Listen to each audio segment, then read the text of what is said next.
St. James is an area that I went to mainly because it's the northernmost part of the country where palm trees grow.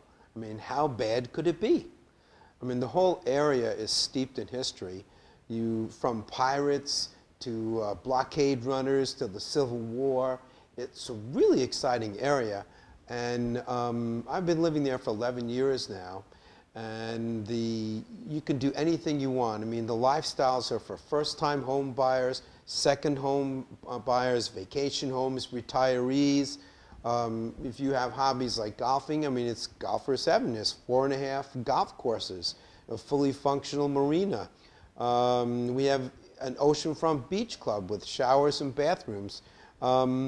And any club that you could imagine, you know, like there's a dog walkers club at 7 a.m. in the morning, and they walk at the Waterway Park, and chess club, investment club, just anything, you name it, we have it as far as clubs go. But there's 4 clubhouses, there's, 4 restaurants.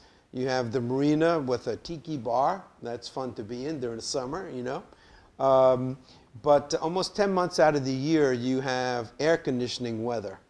So heat is not really a big problem.